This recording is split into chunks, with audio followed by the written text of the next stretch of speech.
I was a sheltered kid. Never had a lot of freedom, really. Hell, I wasn't even allowed to go to the bathroom by myself until I was 8. It wasn't really my parents' fault, though. Before I was born, they had another kid, Jacob. They loved him a lot, even more than myself, I remember thinking as a kid. One day, I guess they weren't careful enough, and Jacob ended up going missing. He was only 9 years old. He simply left, never to be seen again. They gave up looking for him after 7 months, and a year later they got pregnant with me. They never found his body, so I think a little part of them always hoped he was alive. I never met him, but I remember ever since I was little I had felt this weird connection to him. My parents used to tell me I'd scare the hell out of them when I was younger because I kept on talking to this one corner in the closet. Whenever they'd ask me who I was talking to, I'd just say, Big Brother. Keep in mind, I was younger than 3 when this had happened. They hadn't told me about him, and there's no way I could have known otherwise. I do remember he was a part of my life. Maybe it was some subconscious trauma response to having overprotective parents, but I could have sworn he was always there, hovering over me. The first time I remember him talking to me, I was around 5. I was coloring some picture in the playroom and Jacob was talking to me. "What are you drawing?" he asked me. He tugged on my braids. I remember he did that a lot.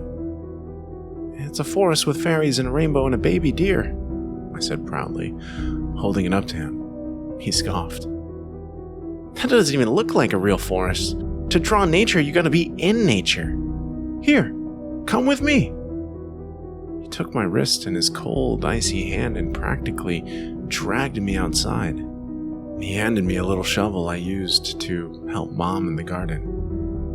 "Dig right there," he told me, and I obliged. I found the usual, bugs, rocks, roots, but I also dug up something else. And Jacob smiled as I pulled it out of the ground. It was a backpack. I think it used to be red. It felt heavy and there was definitely something in it, but the zipper was so rusted I couldn't get it open. "That's all right," Jacob shrugged.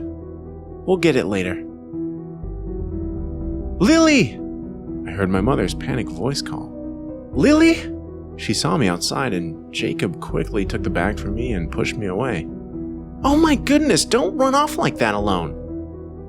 "I wasn't alone," I protested, looking back to see nothing. Jacob has disappeared. My mom dragged me back inside by the collar of my dress and put me in my room. "Do not leave here. You mustn't go outside like that. Stay safe." I never really liked my bedroom.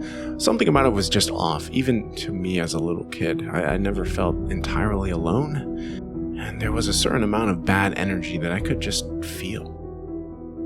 I especially hated the closet. Whenever I would change clothes, I shut my eyes, fish around until I found something, and I didn't care if it was ugly. I just wanted to get out of the closet as soon as I could. All of that energy in the room it felt like it was just smothering me in there. Suddenly, Jacob appeared behind me. I jumped. He looked where I had been staring, right at the closet. "You're scared of that thing, huh, little sis?" he asked, and I nodded shakingly. He glanced at me, then back at the closet. "Sometimes you need to face your fears." He very slowly paced towards the closet, then opened it in one swift movement. He motioned for me to come over. I, believing everything my big brother told me, inched towards him. "Go in." I shut my eyes and I stepped in. To my surprise, he shut the door behind me, leaving me in the scary dark closet alone. I cried for him, but he didn't respond.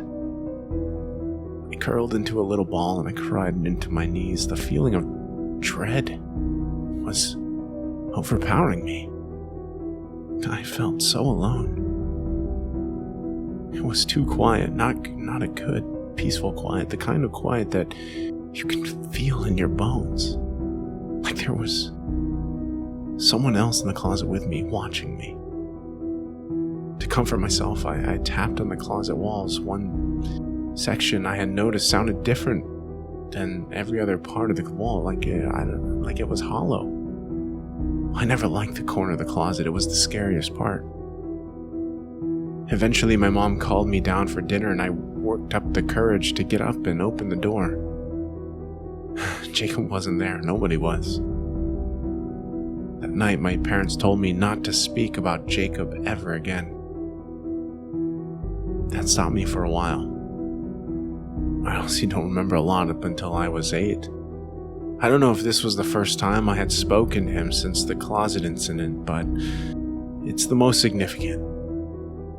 This time, he took me to Dad's work computer and showed me all the fun games to play. But after a while, he told me to stop playing the silly games and start Googling things. And being a sheltered kid, I didn't even know what Google was. He told me to Google Jacob Holden. That's you, I remember saying. I clicked on the first article I found. Jacob Holden, age 9, went missing from his Colorado home on March 12, 2003.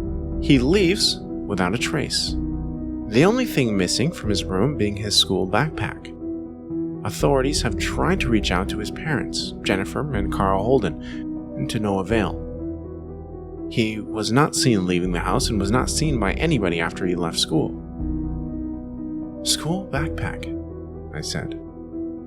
Like the one we found together? Without a word, he handed me the old rusted-off backpack. He then handed me a pair of scissors. Cut it open, Lily, please. I obliged, and inside the backpack I had found years ago was everything. Jacob Holden, passport, Jacob Holden, birth certificate, anything that could have identified him was in that pack. But why was it buried in our backyard? I began thinking about everything. Mom and Dad almost never let me outside alone.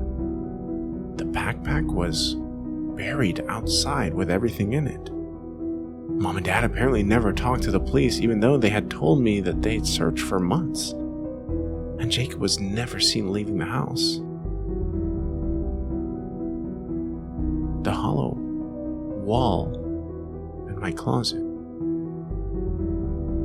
I guess Jacob had realized I had known what was up, because he presented me with something. A large sledgehammer. Go to your closet, Lily. You know what to do. With tears in my eyes, I took the sledgehammer from him and ran to my closet. I went, shaking, to the door that held my biggest fear for so long, now knowing that it was true the whole time. I found the hollow corner and let the sledgehammer loose on it. Something they don't tell you about dead bodies is if they're trapped in an airtight space, such as a wall, they don't really decompose. They more just dry up like meat in a dry, aging fridge. Jacob's official cause of death was starvation. He was still alive when they put him in there. I didn't ever see Mom and Dad after that. Police took me to live with my aunt, and I never saw Jacob either. I missed him. The last time I saw him, I was in the back of a police car, being taken to a foster home until they could find a relative who would take me in. I looked back at my house, my window, to see Jacob. He was staring at me blankly. He waved goodbye at me and I gave him a smile. Maybe he could never leave that place, but he made sure I could. He was one hell of a big brother after all.